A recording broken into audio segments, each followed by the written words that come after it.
the date go? I'm not a preferred stimulus. Hi, it's Mike, and then today I'm here to talk to you about the attitudes and assumptions of science.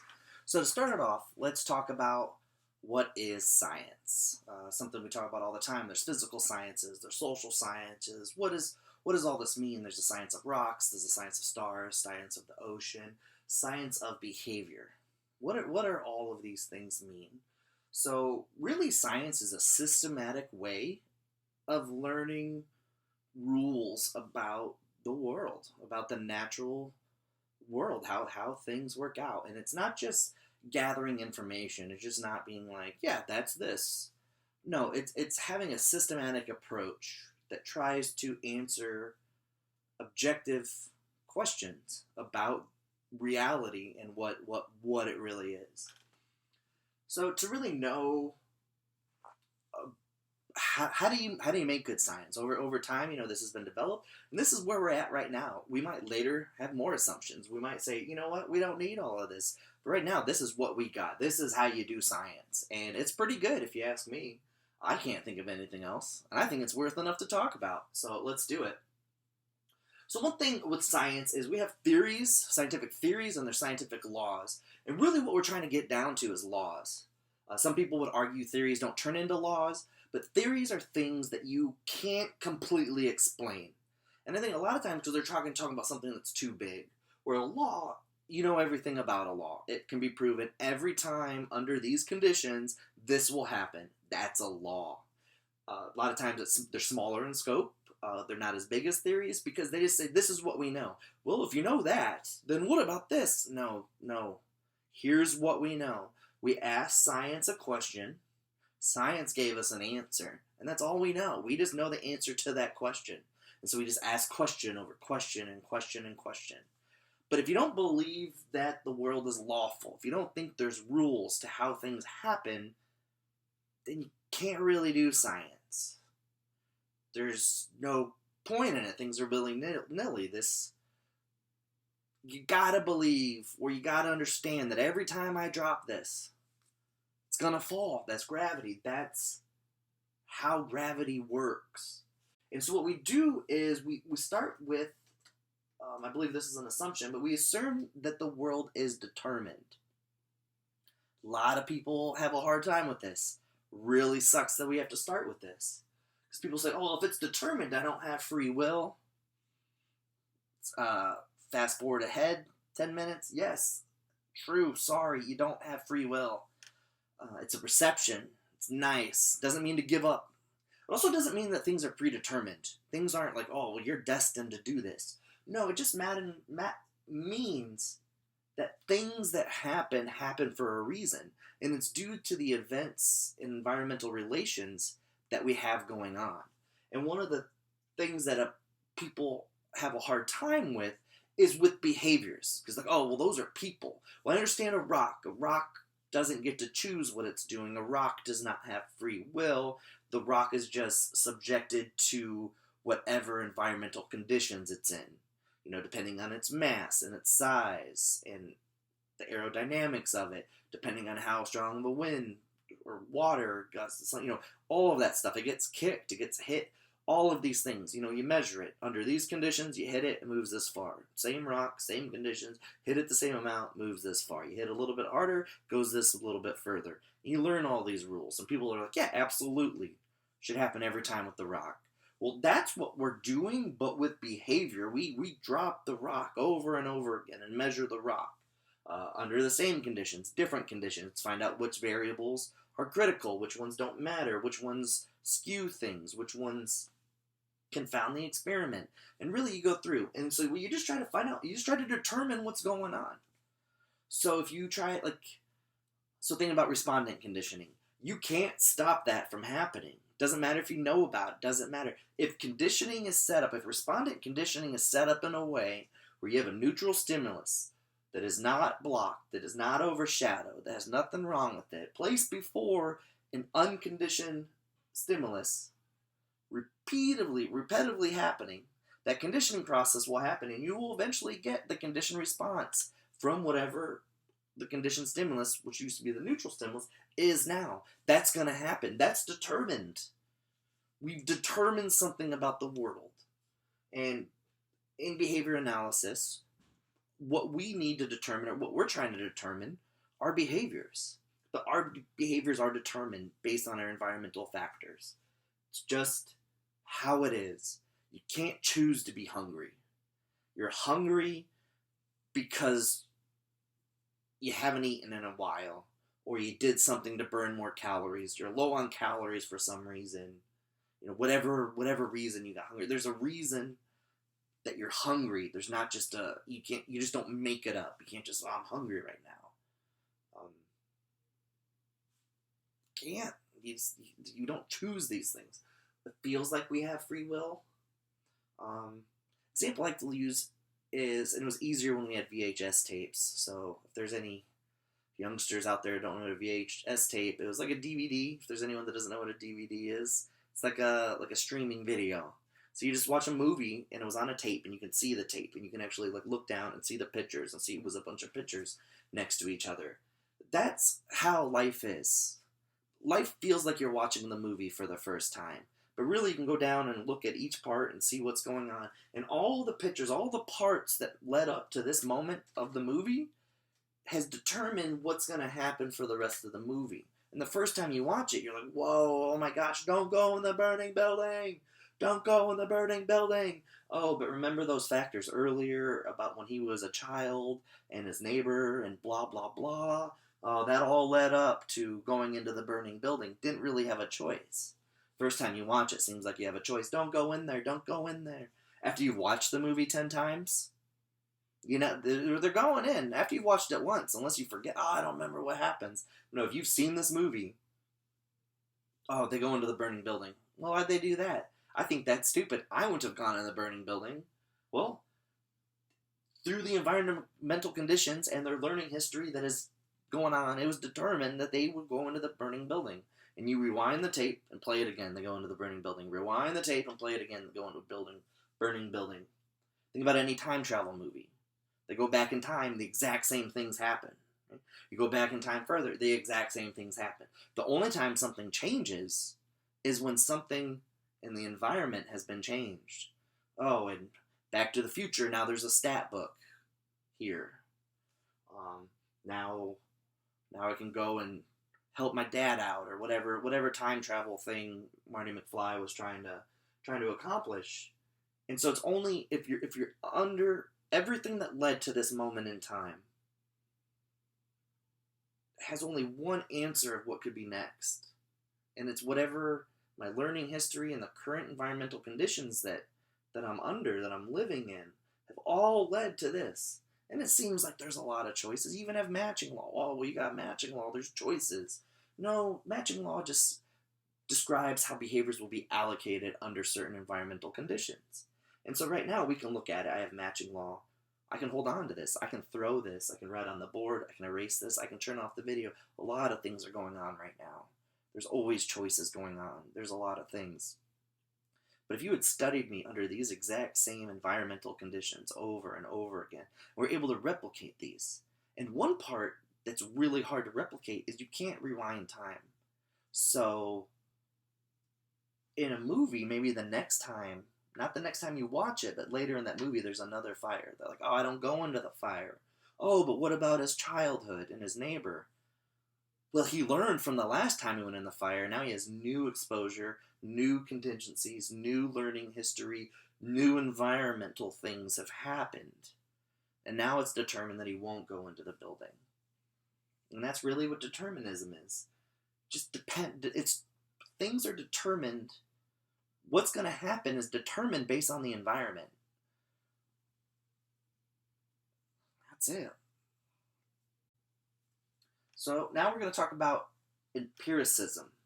So what we're trying to do here is we're trying to get down to what is science, right? That's really the ultimate question of this series, is what is science? So science, as we said, is the systematic way of trying to explain the world.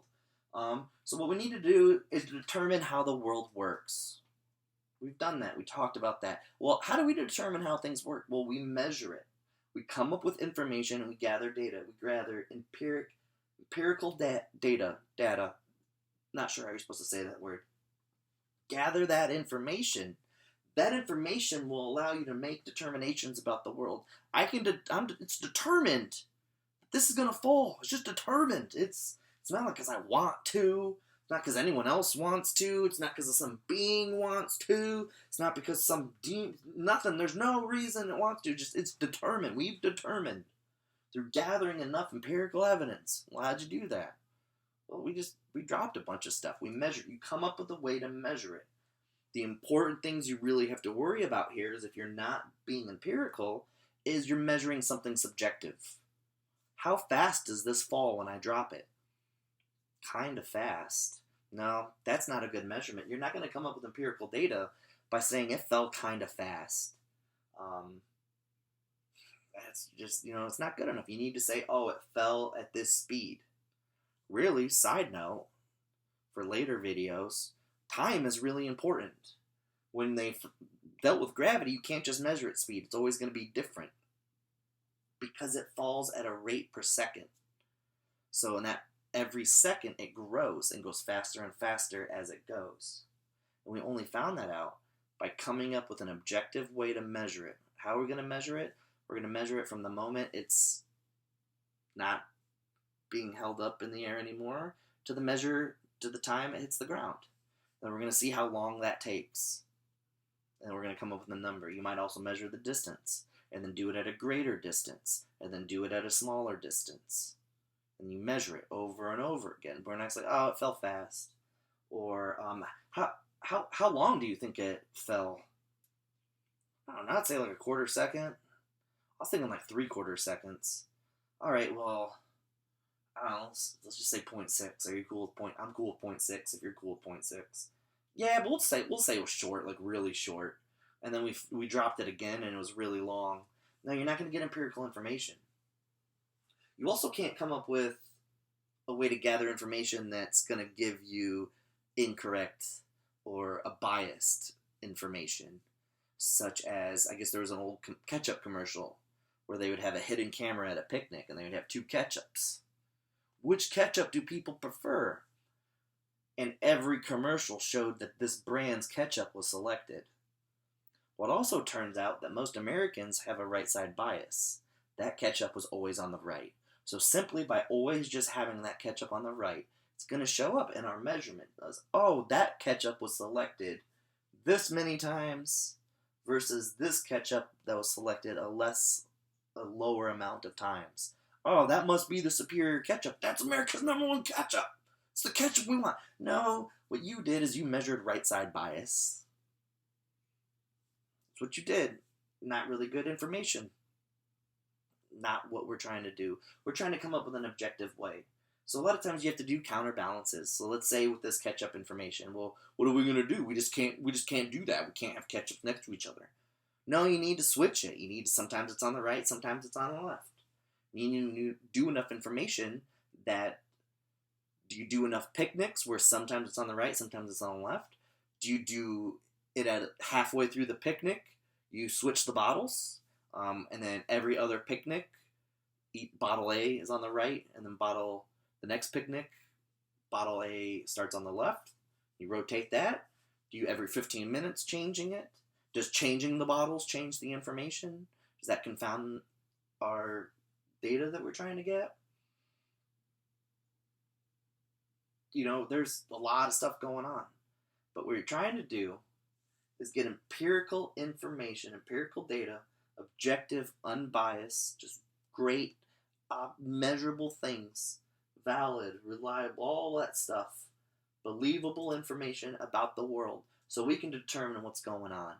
Because if we can determine what's going on and say every time this happens, we got some good science. We've learned the laws of science. We've got some good science, and we can help people.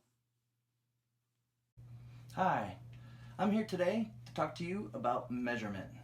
We're going to be talking about selecting behavioral pinpoints, selecting measurement tools, how to measure pinpoints, how to measure interventions, and then also we'll briefly touch base on how to put that on the SEC. So today's a little bit different of an episode. Today with me, I have over here my roommate Mike, um, BCBA. This video actually started off because he came to me. He asked me, the BCBA. Oh, big dog. Oh, he's like at the top, right? Supposed to be at the top, right? So why would he have to come to me and ask for help? But he did. He was like, oh, he groveled. He came down. He was like, oh, do you think you can help me? Because I don't know the answer. Oh, I thought you knew the answers. Nope. Nope. Uh-uh. He has to come to me and ask for help. He says, oh, he asks for help all the time. Can't believe it. Why would you ever ask for help? I know it. I know what's going on. I can tell you exactly how to measure these. Exactly what we're measuring, how to measure them, how to pinpoint them. But he can't, so he came to the master, the one who knows it. And I'm not even a BCBA. I'm just a roommate. So, let's begin. Is this why you asked me to come in here? Alright, so now we're going to talk about experimentation. Experimentation is how we get the data to make a determination to learn about science. So in our last example of empiricism, with the gravity, we said we're going to drop it from this height, we're going to drop it from that height, we're going to drop it from that height. So the experimentation is just doing those things. It's coming up with experiments. It's not having a thought about it. Well, do you know which ball's probably going to fall faster? I think the heavier ball's gonna fall twice as fast because it's twice as heavy. That makes sense to me, so we're not even gonna try to experiment with it. No, you need to go do that experiment. You can't think it out. You actually need to go do the experiments. Find out what's going on. And through experiments, through doing it the right way, through having enough picnics with the ketchup from the last example. You got ketchups, 2 ketchups. Which one do people choose? They choose the one on the right. So you would really have to counterbalance that, find out, well, people are more likely to actually go for the ketchup on the left if it's this brand ketchup, because that's the amount that people actually care about the ketchup. Everyone else who won't switch sides, they don't care about the ketchup. They just want ketchup. So you do that through experimentation. That's really what it is. It's doing. I mean, it's pretty simple. It's experimenting. We need to come up with experiments. That's the only way that we come up with empirical data. Empirical data allows us to determine how the world works, which is good science, which is what we're trying to do. We're trying to be scientists. We're trying to find out how the world works. So, do an experiment to get data to determine what's up with science. So, we got that going on there. Now, let's talk about replication. Well, what's replication? It's doing the same thing again. So what needs to happen with this in science is you need to get the same results. Okay, like I'm going to drop this. It dropped. I'm going to drop this. Oh, it didn't fall. Well, what are we going to say about that? Well, it fell once, so there's gravity. No, the reason we can all believe in gravity, the reason we're saying, yes, gravity is the law and stuff that we know about science, is because we replicated the results. Every time we drop something, it falls. Whoa. But there's some weird instance where sometimes things don't fall. Well, what are you talking about? Well, if they watch this. Oh, it didn't fall. Yeah, and we know the variables. The environment has changed in a way that is now going to stop it. There's something here that can handle the mass of this, so when it falls, it doesn't go through. If this was an elephant, my hand would go right down. It would still fall. So we learned all these variables from doing experimentation. We keep replicating these variables over and over again. We don't replicate the variables. We test the variables. I guess we replicate. We do. We replicate the DV over and over again. Get the same measurement. Under these conditions, this measurement happens. And when we can say that happens every single time, we're pretty close to a law. We need to figure out. We need to all right, every single time I drop something in my experiments, I get the data, and I can determine that things fall. Science. We got science now. Now we're really starting to get some science.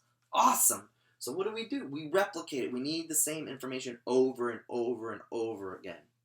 One thing that I really love about behavior analysis is the replication aspect. So one of the powerful things about using a single subject design as opposed to like a group design is with the single subject design, you can actually show a functional relationship, and that's really through the replications of our experiment using non-objective data to determine what's going on. And we can determine a functional relationship between the independent variable and the dependent variable. And that's what a lot of people call cause. That's a causal relation.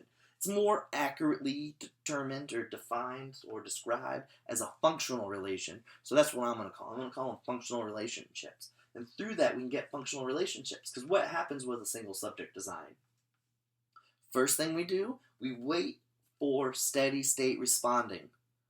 We don't say, what's going on? Take this test, do this, engage in this behavior. We don't just give someone a task, get one data point, done. No, what do? You wait for steady state responding.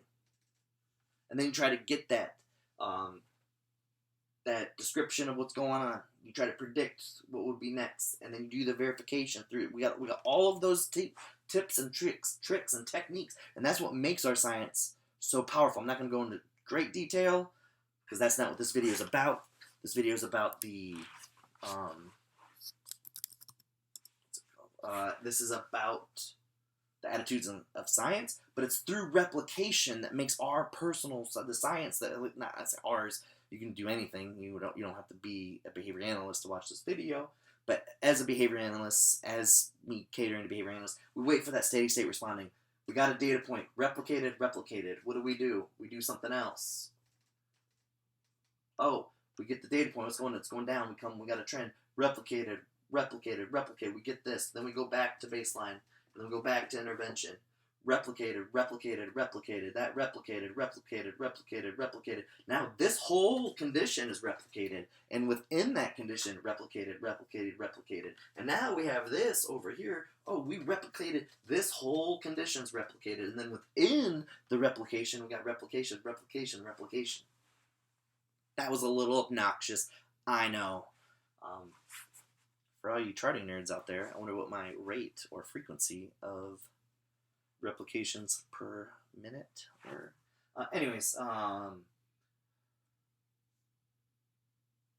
people want to criticize single subject designs. Part of it is because we use some weak visual displays. We're not using standard charting conventions that almost every other science would use. We make our own Excel graphs, and they're not that powerful. So statisticians and things of that sort, people who cannot come up with functional relations, but can only come up with correlations, they think that their science is better, that the correlations is better than the possible functional relationship, because they can come up with a number and say it goes from like 32 to 84. And they can come up with the significance of that number, and they have a bunch of numbers, and they have measurement. They have empirical information about what's going on. But they never replicate it. They usually have this data point. We ask everyone this question, and we ask everyone this question once, and we're done. It's not been replicated. And a lot of science, the statistical science, they have a hard time replicating these designs. But people want to say they're stronger than single subject designs. We have more information. We have numbers.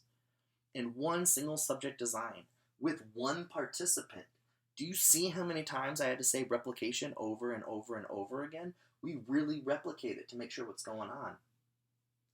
Oh, and we're not even done yet. You know what we do? This is participant 1. Then we have participant 2. We have participant 3. And what we find out is all those replications, within condition replications, across condition replications. We have within participant replications of conditions, and then across participant replication of conditions, and then all the within and across conditions within there. It's replication after replication after replication. So if you do it right, if you came up with a solid, valid experimentation, you have good data with a good visual display, something that everyone says, you know what, you really showed some good information there. We can all believe it. What you measured is valid. It's reliable. It's believable. It's all of those things. We got good data. we can come up with some really good determinations and come up with some really good science. I was going to say determinations of science, determinations of the world, and that's what I'm calling science. That's what it is. Science is coming up with a system to determine what's going on in the world.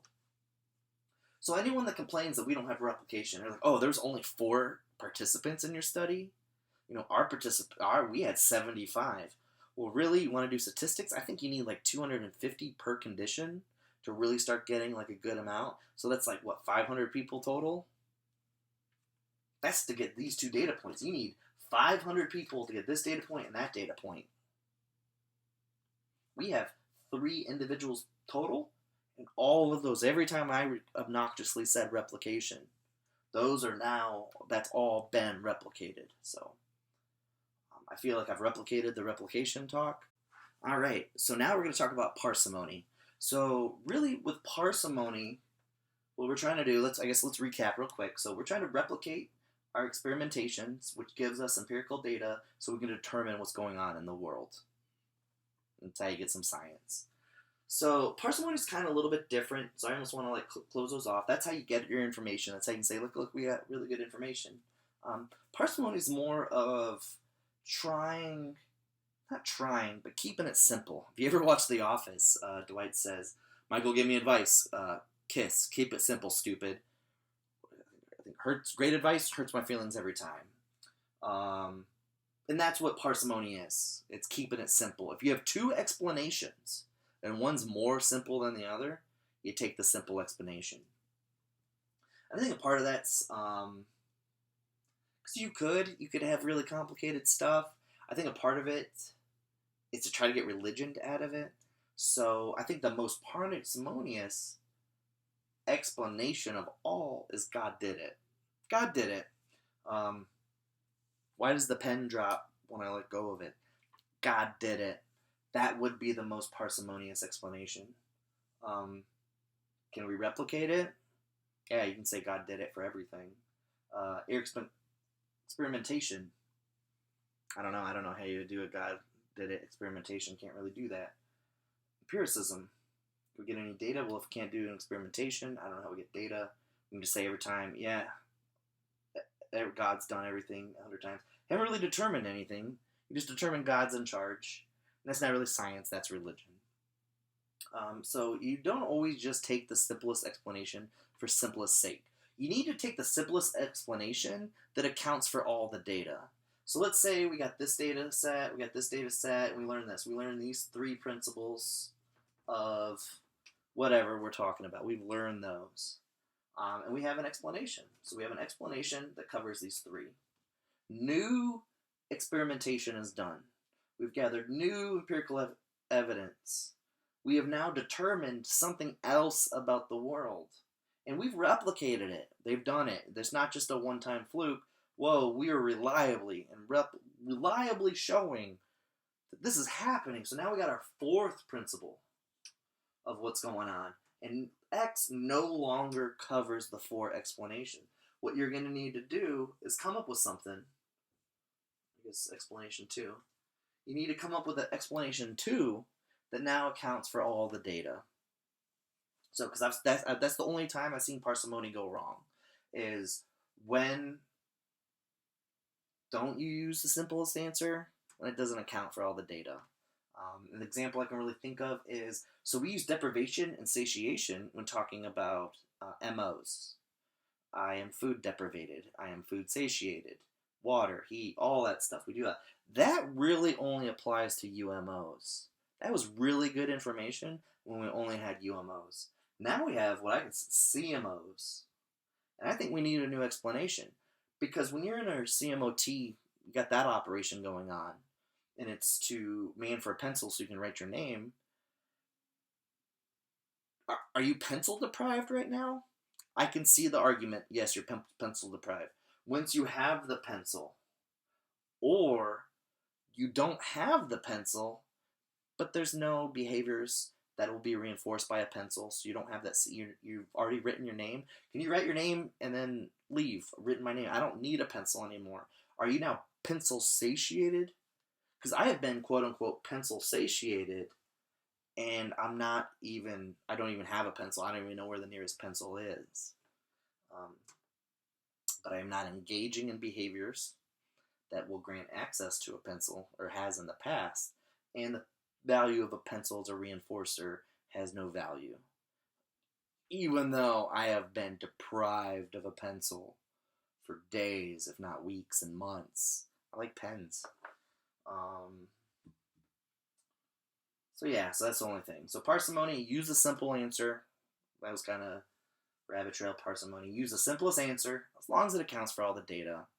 Side note, I can't remember, it was a great article, but they said maybe to include the CMOs, we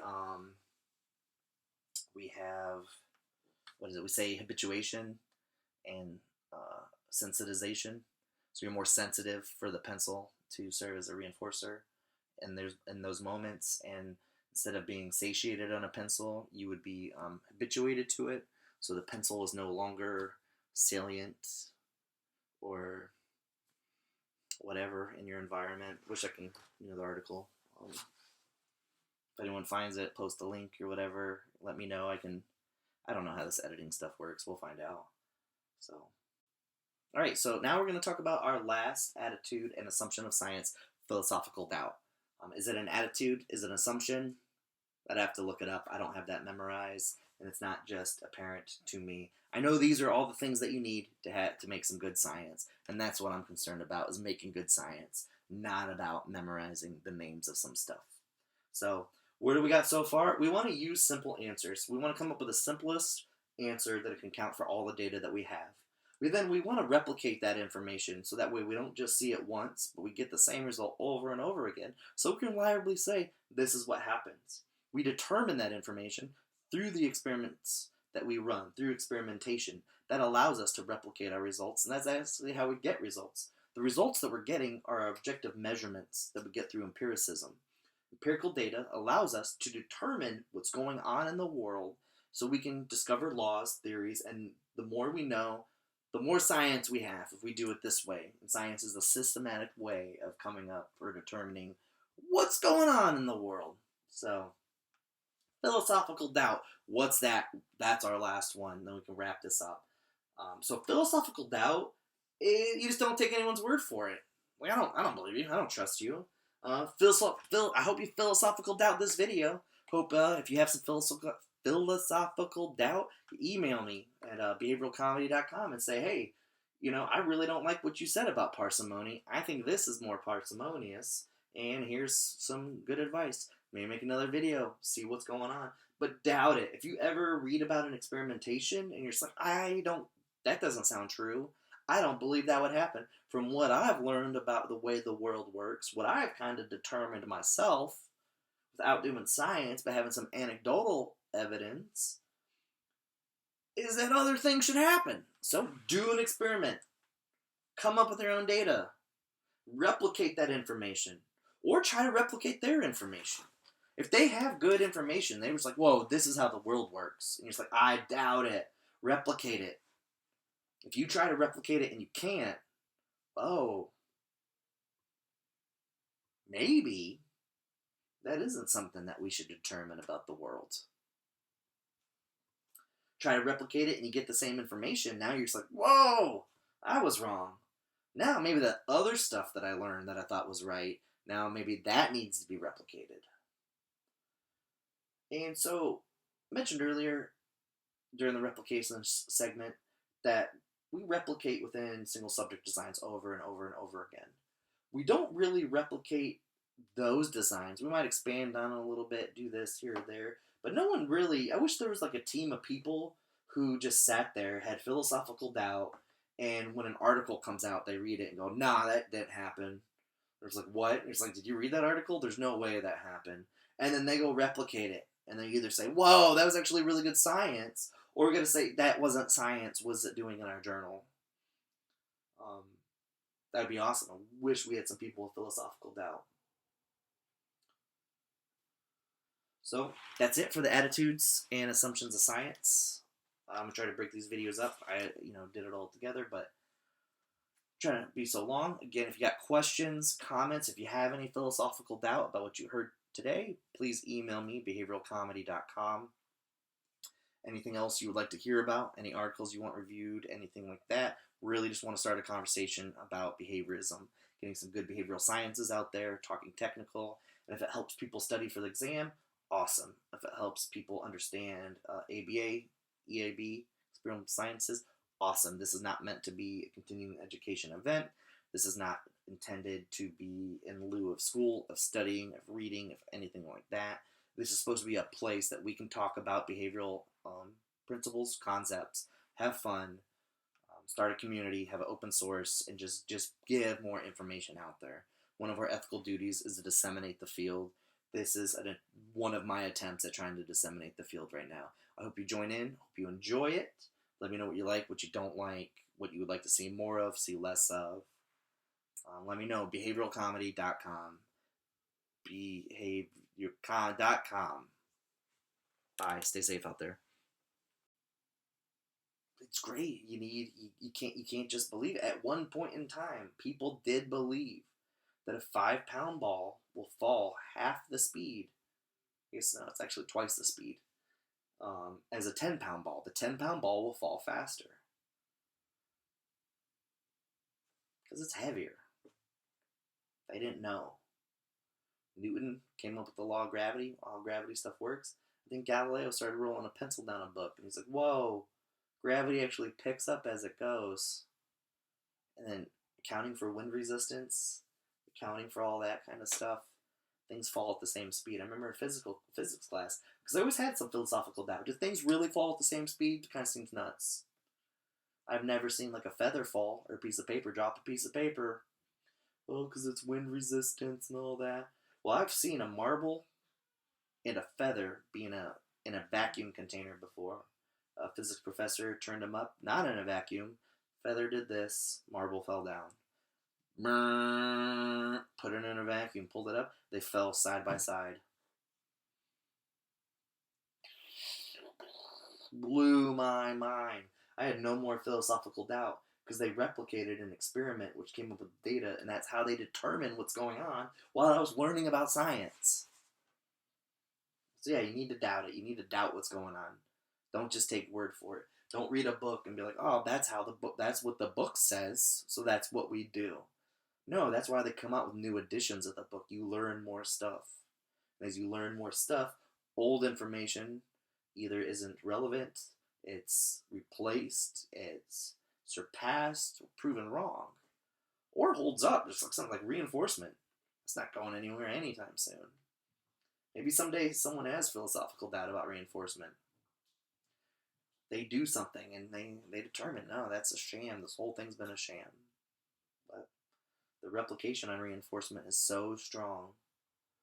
The experimentation has been so strong. The empirical data cannot be refuted. It's objective. It's been done in so many different ways that we can determine for sure, without a shadow of a doubt, that there is reinforcement. That exists. That process exists. We call that science. Knowing about that is science, and that's in our behavioral sciences.